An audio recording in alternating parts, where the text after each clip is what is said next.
আসসালামু আলাইকুম ওয়া রাহমাতুল্লাহি ওয়া বারাকাতুহু ইন্নাল হামদালিল্লাহ ওয়াসসালাতু ওয়াসসালামু আলা রাসূলিল্লাহ ওয়া আলা আলিহি ওয়া আসহাবিহি আজমাইন قال الله عز وجل في القرآن العظيم والفجر وليال عشر صدق الله المولانا العظيم وصدق رسوله النبي الكريم সুপ্রিয় দর্শক মণ্ডলী আল্লাহ রাব্বুল কারীমের শুকরিয়া আদায় করে আপনাদের সকলকে ধন্যবাদ জানিয়ে সাদর আমন্ত্রণ জানিয়ে আজকের সুন্দর আয়োজন আমরা শুরু করতে যাচ্ছি। আল্লাহ রাব্বুল কারীম দৈনিক 5 ওয়াক্ত নামাজকে ফরজ করেছেন। হযরত রাসূল আকরাম সাল্লাল্লাহু আলাইহি ওয়াসাল্লাম বলেছেন যে কোনো ব্যক্তি জীবনে প্রতিদিন যখন 5 ওয়াক্ত নামাজ পড়বে তার জীবনে কোনো গুনাহ থাকতে পারে না। 5 ওয়াক্ত নামাজের মাঝে ফজরের নামাজের ওয়াক্তের অনেক গুরুত্ব রয়েছে। আল্লাহ তাআলা সূরাতুল ফজর নামে একটি সূরাও নাযিল করেছেন এবং সূরাটির সূচনা করেছেন ওয়াল ফজর দিয়া, ফজরের ওই সময়ের কসম খেয়ে রব্বে কারীম বলছিলেন। তাই আমরা ফজরের নামাজের গুরুত্ব, ফজিলত, তাৎপর্য নিয়ে আজকে কথা বলবো। কথা বলার জন্য আমাদের সাথে আছেন বিশিষ্ট ইসলামী চিন্তাবিদ, মিডিয়া আলোচক, মিডিয়া উপস্থাপক, অত্যন্ত চমৎকার সুন্দর আলোচনা করে থাকেন মুফতি মোহাম্মদ আল আমিন খান, খতিব, লালকুটি বড় মসজিদ, মিরপুর, ঢাকা। সাথে আছে আমজাদ হোসেন হেলালি। আসসালামু আলাইকুম ওয়া রাহমাতুল্লাহি ওয়া আলাইকুম আসসালাম ওয়া রাহমাতুল্লাহি। মুহতারাম, কেমন আছেন আপনি? আলহামদুলিল্লাহ শেখ, আপনি ভালো আছেন? আলহামদুলিল্লাহ, আল্লাহ তাআলা ভালো রেখেছেন। আজকে আপনার কাছে আমরা জানবো যে 5 ওয়াক্ত নামাজের মাঝে ফজরের সালাতের গুরুত্ব অনেক বেশি। কারণ এই সময়টি আসলে স্বাভাবিকভাবে আমরা দেখতে পাই ঘুমানোর সময় অথবা একটু অলসতার সময়, সামনে শীত আসছে, তখনও দেখা যাবে যে মানুষ একটু গাফলতি, উদাসীনতা করে থাকে। আসলে এই নামাজের ফরজের যেমন গুরুত্ব রয়েছে, সুন্নাহর কিন্তু গুরুত্ব রয়েছে। তা আপনার কাছে সময়ের গুরুত্ব এবং নামাজের গুরুত্ব নিয়ে ফজিলত নিয়ে আমরা শুনবো। আলহামদুলিল্লাহ, ইন্নাল হামদালিল্লাহ ওয়াসসালাতু ওয়াসসালামু আলা রাসূলিল্লাহ ওয়া বা'দ। আল্লাহ সুবহানাহু ওয়া তাআলার দরবারে শুকরিয়া আদায় করছি এবং প্রিয় দর্শক মণ্ডলী, আপনাদের প্রত্যেককে আন্তরিক অভিনন্দন জানাচ্ছি নিউজ 24 এর এই জনপ্রিয় ইসলামিক শোতে আমাকে আমন্ত্রণ করার জন্য। আল্লাহ সুবহানাহু ওয়া তাআলা সালাতকে ফরজ করেছেন, যে নামাজ আমাদের জীবনকে পরিবর্তন করতে পারে। আর এই 5 ওয়াক্ত নামাজের মধ্যে প্রথম যে নামাজ সেটি হচ্ছে ফজরের নামাজ। এই ফজরের নামাজ এটি আল্লাহ তাআলার কাছে অত্যন্ত দামি একটি নামাজ। অন্যান্য নামাজগুলোর তুলনায় এই নামাজটির মর্যাদা অনেক বেশি। এমনকি ফজরের নামাজে যে সুন্নত রয়েছে, পূর্বে 2 রাকাত সুন্নত, এটার গুরুত্ব অন্যান্য সকল সুন্নত নামাজের মধ্যে সবচেয়ে বেশি। এই জন্য এই সালাতটি, এই নামাজটি যারা সুন্দরভাবে জামাতে আদায় করতে পারবে বা নিয়মিত আদায় করবে, তাদের জন্য রব্বে কারীম মহাপুরস্কারের ব্যবস্থা রেখেছেন, দুনিয়া আখিরাতে, এবং বিভিন্ন কল্যাণ রেখেছেন। এমন কিছু কল্যাণের কথা আমি আপনার মাধ্যমে দর্শকদেরকে আজকের আয়োজন থেকে জানাতে চাই। আল্লাহ সুবহানাহু ওয়া তাআলা মহাগ্রন্থ আল কুরআনুল কারীম সূরা বনী ইসরাঈল 78 নম্বর আয়াতে কারিমা ইরশাদ করছেন, বিসমিল্লাহির রহমানির রহিম, আকিমিস সালাতা লিদুলুকিশ শামসি ইলা গাসাকিল লাইল ওয়া কুরআনাল ফাজর ইন্না কুরআনাল ফাজরি কানা মাশহুদা। আপনি শুরুতেই বলেছেন এই সূরা ফজর, আল্লাহ একটি সূরাই পবিত্র কোরআনে দিয়েছেন যেটি 30 নম্বর পারায় এসেছে, এবং শুরুতেই আল্লাহ তাআলা ফজরের কসম করেছেন, অর্থাৎ এই নামাজের গুরুত্বারোপ করার জন্য আল্লাহ এটি করেছেন। একই সঙ্গে আমরা সূরা বনী ইসরাঈলের যে 78 নম্বর আয়াতে কারিমা, আল্লাহ তাআলার শেষ অংশে যে কথাটি বললেন, ওয়া কুরআনাল ফজর, যে তোমরা ফজরের নামাজে কোরআন তেলাওয়াত করো। আমরা জানি স্বাভাবিক অন্যান্য নামাজের তুলনায় ফজরের নামাজে তেলাওয়াতটাকে একটু লম্বা করতে হয়। লম্বা করার পেছনে বেশ কিছু কারণ রয়েছে। এরপরেই অংশে যেটি বলা হচ্ছে এই আয়াতের শেষ অংশে, ইন্না কুরআনাল ফাজরি কানা মাশহুদা, যে এই ফজরের নামাজে মাশহুদা অর্থাৎ একটা সমাগম ঘটে, একটা উপস্থিতি ঘটে। কাদের? মুফাসসিরিন কিরাম এটির ব্যাখ্যায় সুন্দরভাবে বলেছেন। বিশেষ করে মুফতি তকি ওসমানী দামাত বারকাতুহুম, যিনি বর্তমান বিশ্বের অন্যতম আলেম, তিনি তার তাফসিরের মধ্যে সুন্দরভাবে উল্লেখ করেছেন, এই ফজরের নামাজে তেলাওয়াত লম্বা করার পেছনেও যে হিকমত, এই নামাজে আল্লাহ তাআলা ফেরেশতাদেরকে অবতরণ করান, অর্থাৎ ফেরেশতারা এসে জামায়াত হয় এই ফজরের নামাজে। আর এই জামায়াত হওয়ার কারণে এই সালাতটাকে একটু লম্বা করা, একই সঙ্গে মানুষেরাও যেন, যেহেতু সারা রাত ঘুমের পরে, যেন সবাই সুন্দরভাবে গিয়ে জামাতটা ধরতে পারে, এই জন্য কিন্তু ফজরের নামাজের তেলাওয়াতটাকে লম্বা করা হয়। অর্থাৎ এই ফজরের নামাজে ফেরেশতাদের সমাগম ঘটে, এটা আমরা এই আয়াতে কারিমা থেকে বুঝতে পারি। আমরা এরপরে যদি ফজরের নামাজের গুরুত্ব নিয়ে একটু বলতে চাই, আল্লাহ নবী সাল্লাল্লাহু আলাইহি ওয়াসাল্লামের একটি প্রখ্যাত হাদিস, এটি হলো ইমানদারের বড় একটা পরিচয় বহন করে। একজন মুনাফিক, একজন কাফির, বিশেষ করে যারা মুনাফিক আছে, তাদের জন্য এই নামাজটি অত্যন্ত কঠিন। আল্লাহ নবী সাল্লাল্লাহু আলাইহি ওয়াসাল্লাম তার একটি প্রখ্যাত হাদিস, ইন্না আথকালা আলাল মুনাফিকি সালাতুল ইশাই ওয়া সালাতুল ফজরি, আল্লাহ নবী সাল্লাল্লাহু আলাইহি ওয়াসাল্লাম ইরশাদ করছেন, যারা মুনাফিক আছে তাদের জন্য আথকালা মানে ভারী বা কঠিন, অনেক কঠিন বা কষ্টকর হচ্ছে এই দুই নামাজ। একটি হচ্ছে এশার নামাজ আর একটি হচ্ছে ফজরের নামাজ। আল্লাহ নবী সাল্লাল্লাহু আলাইহি ওয়াসাল্লাম এর পরের অংশে বলছেন, লাউ ইয়ালামুনা মা ফিহিমা, যদি এই মুনাফিকরা জানতো এই দুই নামাজের মধ্যে কতটা গুরুত্ব বা সওয়াব বা পুরস্কার আল্লাহ পাক রেখেছেন, তাহলে তারা লা আতাউহুমা ওয়ালাউ হাবওয়ান, তাহলে তারা হামাগুড়ি দিয়ে হলেও এই নামাজে উপস্থিত হতো। আমরা আসলে হামাগুড়ির যে দৃষ্টান্ত আল্লাহ নবী এখানে এনেছেন, আমরা হামাগুড়ি দিয়ে কোন সময় আসি? আমরা এটা যদি একটু খেয়াল করি, ঈদের নামাজ, বছরে 2টি নামাজ আমরা পাই ঈদের। একজন অসুস্থ ব্যক্তিও কিন্তু চিন্তা করেন একটু কষ্ট হলেও আমি ঈদের নামাজে অংশগ্রহণ করি, যেহেতু বছরে মাত্র 2বার আমি সময় পাচ্ছি। তো সেটার গুরুত্ব দিয়ে তিনি অসুস্থ থাকা সত্ত্বেও বিভিন্ন কারো সহযোগিতা নিয়ে ঈদগাহে গিয়ে নামাজ পড়ার চেষ্টা করেন। তো এই ফজরের নামাজের গুরুত্বটা যদি মুনাফিকরা বা মানুষেরা যদি বুঝতো, তাহলে অন্যের কাঁধে ভর করে হলেও হামাগুড়ি দিয়ে হলেও যেভাবে হোক এসে এই দুটি নামাজে অংশগ্রহণ করতে। বড় চমৎকার বলছিলেন দর্শক মণ্ডলী। আজকে ফজরের নামাজের গুরুত্ব নিয়ে আমরা কথা বলছিলাম।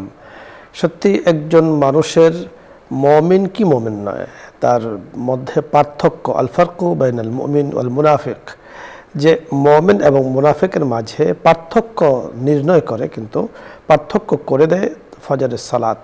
যিনি নিয়মিত পড়ছেন ফজরের সালাতকে, ইশার নামাজকে, তিনি মুমিন বলা যায় নিঃসন্দেহে।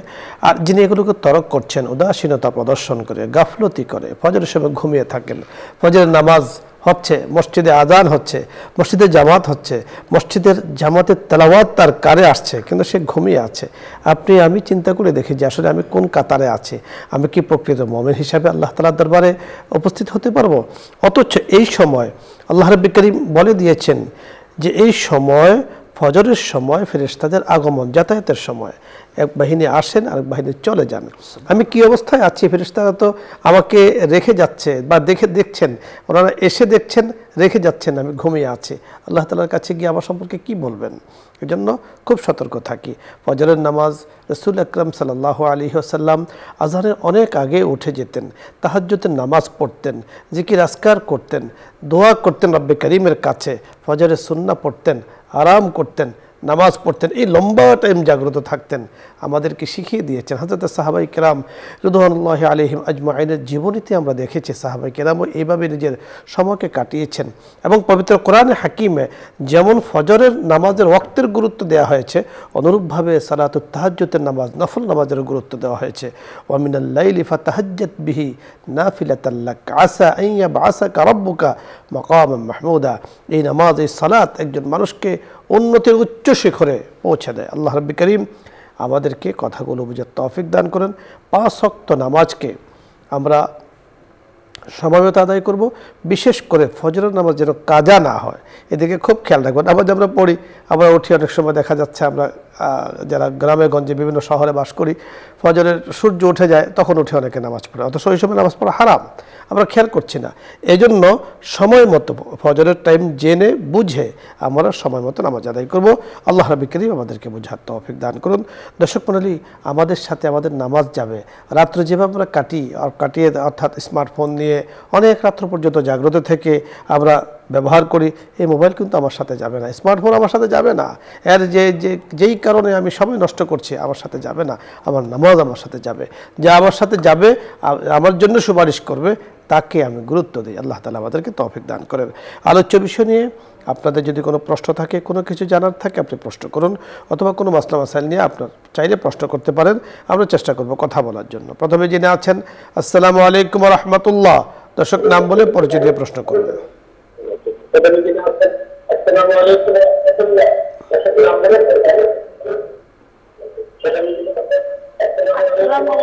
ওয়ালাইকুম আসসালাম। টিভির ভলিউম কমিয়ে প্রশ্ন করি। জি বলুন।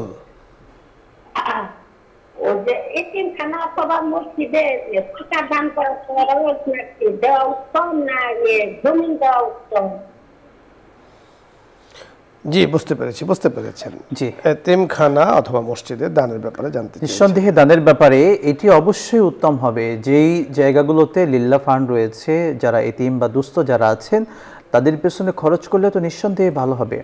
বিশেষ করে যারা তলেবে এলেম আছে, তারা তো সওয়াবটা দুই দিকে, একটা দান করার, অপর দিকে এলেম শিক্ষা করছে, তাদেরকে সহযোগিতা করার সওয়াব আল্লাহ তাআলা দুই দিক থেকে আমাকে প্রতিদান দেবেন। এই জন্য আমরা কয়েকটি কাজ করতে পারি। আমাদের জীবন অবস্থাতেই অনেকের সম্পদ আছে, আমরা চেষ্টা করব সম্পদ থাকা অবস্থাতেই কিছু কাজ তাদের জন্য করে যাওয়ার জন্য। এতিমখানায় যতটুকু পারি দান করব। যদি আমার টাকা না থাকে, নগদ টাকা, চেষ্টা করব, আমি অনেক জায়গায় দেখেছি জমি দিয়ে যান, যে 1 বিঘা জমি বা 5 কাঠা জমি, 10 কাঠা জমি এই এতিমখানার নামে, এই মাদ্রাসার নামে বা এই মসজিদের নামে। আমরা এটা করে যেতে পারলে আমরা কবরে শুয়ে থেকেও কিন্তু পরকালেও কিন্তু সওয়াব পাওয়া যাবে। অর্থাৎ জমির যদি সামর্থ্য থাকে তো জমি আপনি দান করবেন, আর যদি তার সামর্থ্য না থাকে আপনি অর্থ দান করবেন। মসজিদে দান করতে হয় জেনারেল ফান্ডের টাকা, অর্থাৎ যেটা আমি নিজে ভোগ করতে পারি। মসজিদে কিন্তু জাকাত, ফেতরা অথবা সাদকা এগুলো মসজিদে দেওয়া যায় না, এগুলো দিয়ে মসজিদ নির্মাণ করা যায় না। হ্যাঁ, এগুলোর খাত হলো লিল্লাহ ফান্ড, গোরাবা ফান্ড, যেখানে এতিমখানা আছে, গরিব আছে, সেখানে আপনি দান করবেন। এই জন্য মোহতারাম মুফতি আল আমিন খান বড় চমৎকার বলেছেন যে দানের ফজিলত অনেক বেশি। আপনি মসজিদে করুন আর মাদ্রাসায় করুন, আপনি দান করুন, আল্লাহ রাব্বুল কারীম আমাদের উপরে দান করবেন। কারণ আমরা দেখেছি যে আমাদের যে বাসা বাড়িতে আমরা ঘর বানাই, একদিক থেকে জানালা আমরা খুলি, অপর দিক থেকেও খুলি। কেন? একদিক থেকে বাতাস আসে, অন্য দিক থেকে বাতাস বের হয়ে যায়। ঠিক আমার পক্ষ থেকে, আমার থেকে বের হয়ে যাবে, আল্লাহ পাকের পক্ষ থেকে আমার ঘরে রহমত কিন্তু ঢুকতে থাকবে। এজন্য দানের ফজিলত অনেক বেশি। আল্লাহ তাআলা আমাদেরকে তৌফিক দান করেন। পরের দর্শক, আসসালামু আলাইকুম ওয়া রাহমাতুল্লাহ।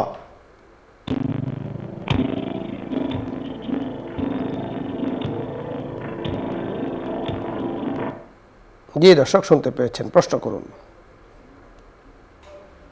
পরের দর্শক, আসসালামু আলাইকুম। ওয়ালাইকুম সালাম।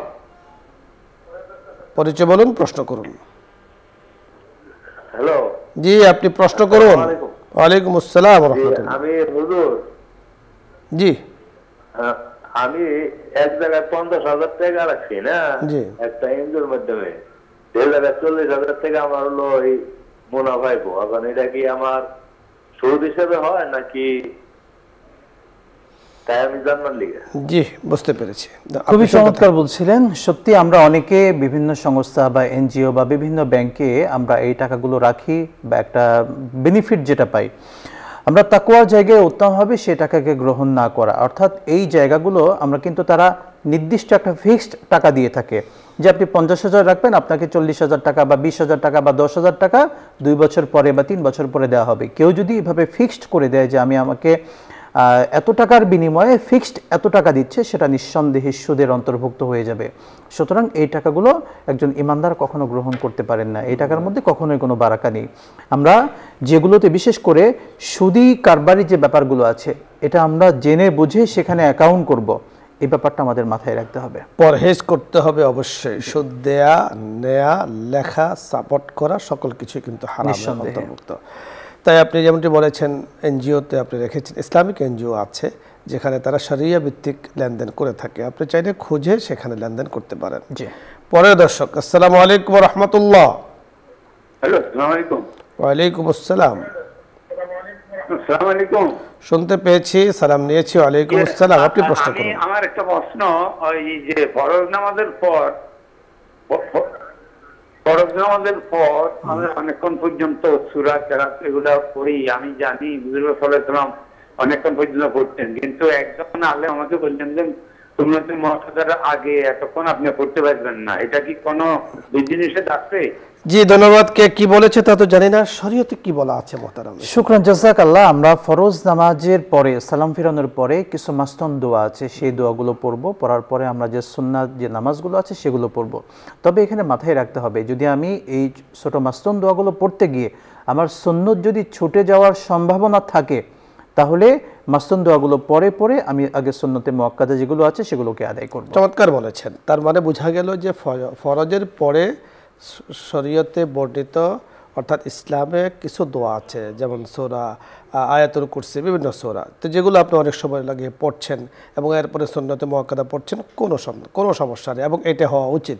কিন্তু মোহতারাম যে বিষয়টি বলেছেন যে কোনো কারণে আপনার ব্যস্ততা আসতে পারে যে সুন্নতে মুআক্কাদা আপনার ছুটে যাবে, তখন কিন্তু আপনি সুন্নতে মুআক্কাদা পড়ে দোয়া কালাম পড়বেন।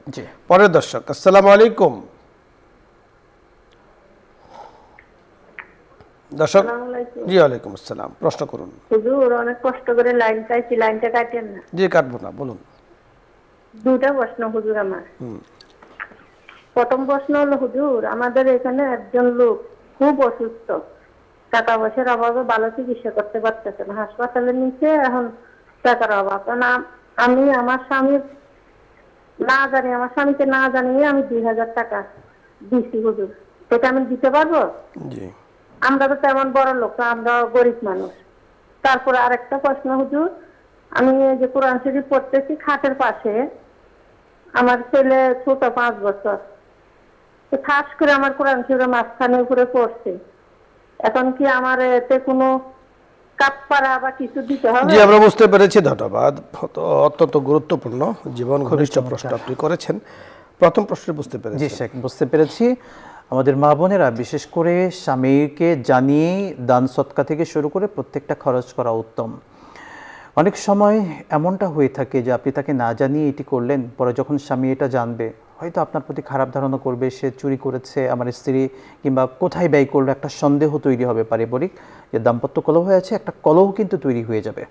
সুতরাং উত্তম হবে স্বামীকে জানিয়ে দান সৎকা করা, যে কোনো জায়গায় খরচ করা, এক্ষেত্রে কোনো সন্দেহ থাকবে না। যদি ব্যাপারটি এরকম সন্দেহর জায়গা থাকে তাহলে জানিয়ে করাটা ভালো। আর যদি এমন হয় যে না, আমার স্বামী তিনি আমাকে সন্দেহ করবেন না, বা এই টাকাটা নেওয়ার দ্বারা তিনি কোনো আলাদা প্রশ্ন করবেন না বা কোনো ক্ষতি হওয়ার সম্ভাবনা নেই, তাহলে উনি এটা করতে পারেন। তবে এটা নিয়মিত না করা। মূল কথা হচ্ছে একজন স্ত্রী স্বামীকে জানিয়ে টোটাল খরচ যেটা আছে যেখানে যেখানে করবে জানিয়ে করা, অর্থাৎ আপনার স্বামীকে তো আপনি ভালো বুঝবেন, নিঃসন্দেহে এটা গুনার কাজ নয়, আপনি ভালো কাজ করেছেন।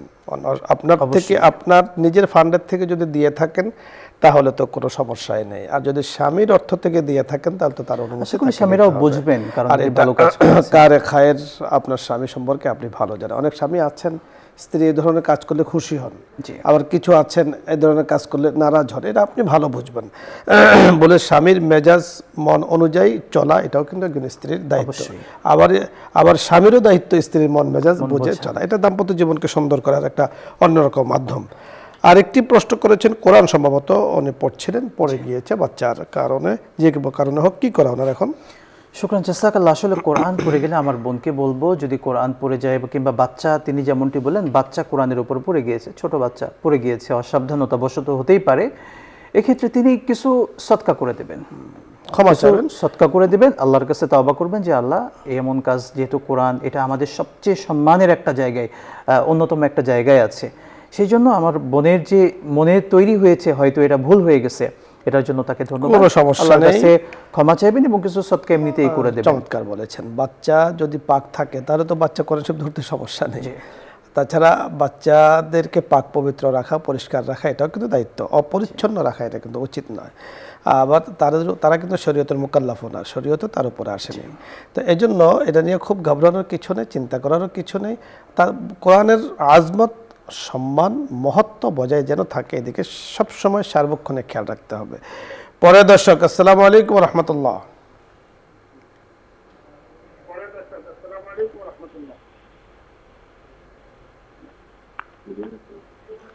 দর্শক শুনতে পেয়েছেন, প্রশ্ন করুন। আসসালামু আলাইকুম। ওয়ালাইকুম আসসালাম। হুজুর আমার একটা প্রশ্ন ছিল। জি বলুন। আমি মেস চালাই হুজুর, এবং মাসে রান্না বান্না করি। ধরেন কি যে 1 তারিখে কেউ শীত বুক দিল, তার মানে 15 তারিখে বা 10 তারিখে আসলো, কিন্তু পুরো মাসের টাকাটা নেওয়া হয়, সেই ক্ষেত্রে কি টাকাটা আমার নেওয়া জায়েজ হবে?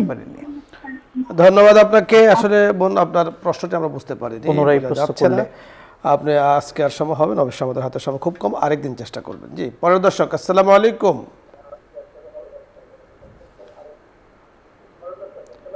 দর্শক শুনতে পেয়েছেন, প্রশ্ন করুন।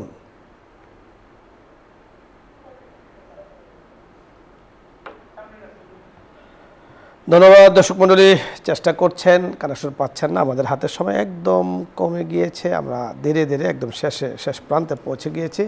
মোহতারাম, ধন্যবাদ আপনাকে, আজকে সুন্দর সময় আপনি দিয়েছেন, জাযাকাল্লাহ। দর্শক মণ্ডলী, আপনাদের সকলকেও ধন্যবাদ জানাচ্ছি, মোবারকবাদ জানাচ্ছি। আল্লাহ তাআলার কাছে আমরা চাই আল্লাহ তাআলা যেন আমাদের জন্য, আপনাদের জন্য, আয়োজকবৃন্দদের জন্য এবং দেশের মানুষদের জন্য, মুসলমানদের জন্য সর্বাবস্থায় খায়র কল্যাণের ফয়সালা করে দেন। আমাদের ইহজগৎ থেকেও পরজগৎ যেন আমাদের সুন্দর হয়, কারণ ইহজগৎ তো আমাদের দুঃখে সুখে যেভাবে কেটেই যাচ্ছে। যদি রব্বে কারীমের কাছে সবসময় আমরা কামনা করি আল্লাহ তাআলা যেন নিয়ামত দ্বারা আমাদেরকে ভরপুর করেন, ভালো রাখেন এবং পরকালে আমাদের জন্য জান্নাতের ফয়সালা করেন। এবং আজকের এই সুন্দর যে আয়োজনে আমরা শরীক হয়েছি, কিছুক্ষণের মধ্যে দোয়ায় যাব, আল্লাহ তাআলা যেন আমাদের নাজাতের জন্য জরিয়া বানিয়ে দেন। সকলকে শুকরিয়া জ্ঞাপন করে আল্লাহ তাআলার শুকরিয়া আদায় করে আজকে শেষ করছি। আমিন ইয়া রাব্বাল আলামিন, আলহামদুলিল্লাহি রাব্বিল আলামিন। এখন দেওয়া হবে দরুদ ইস্তিগফার পাঠ করে। আল্লাহুম্মা সাল্লি আলা সাইয়্যিদিনা ওয়া নাবিয়্যিনা ওয়া শাফিঈনা ওয়া হাবিবিনা মাওলানা মুহাম্মদ সাল্লাল্লাহু আলাইহি ওয়াসাল্লাম। আস্তাগফিরুল্লাহ রাব্বি মিন কুল্লি যামবিন ওয়া আতুবু ইলাইহি। لا حول ولا قوة إلا بالله العلي العظيم. الحمد لله رب العالمين. آمين. والعاقبة للمتقين وعلى آله وأصحابه أجمعين.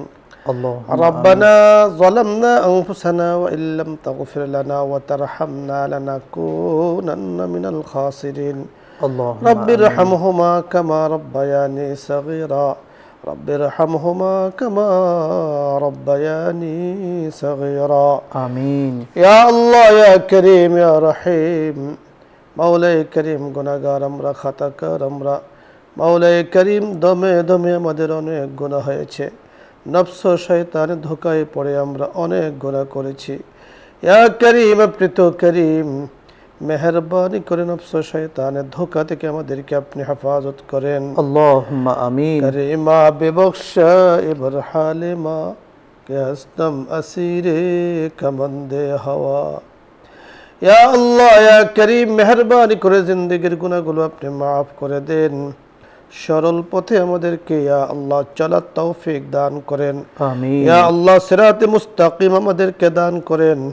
আজকের এই আয়োজনের উসিলায় ইয়া আল্লাহ যত মাসলা মাসাইল এখানে আলোচনা হয়, শরীয়তের গুরুত্বপূর্ণ সুন্দর সুন্দর বিষয় আলোচনা হয়, মেহেরবানি করে বুঝার আমল করার তৌফিক দান করেন। মাওলাই করিম, যাদের আয়োজনে, যাদের কল্যাণে পরামর্শে এত সুন্দর আয়োজন মাওলাই করিম সরাসরি সম্প্রচারিত হচ্ছে প্রতিদিন, মেহেরবানি করে তাদেরকে, বসুন্ধরা পরিবারকে, চেয়ারম্যান মহোদয়কে, ইয়া আল্লাহ পরিবারের সদস্য যারা আছেন, ইসলাম আমরা পরিবারের সদস্য, নিউজ 24 পরিবারের সদস্য, মুসলমানদের পরিবারের সদস্য যারা আছেন, তামাম জাহানের ইয়া আল্লাহ যারা ছিলেন, আছেন, থাকবেন, মেহেরবানি করে সকলকে আপনি মাফ করে দেন, খায়রুল কল্যাণের ফয়সালা করে দেন, আসমানি জমিনি বালা মুসিবত থেকে হেফাজত করেন।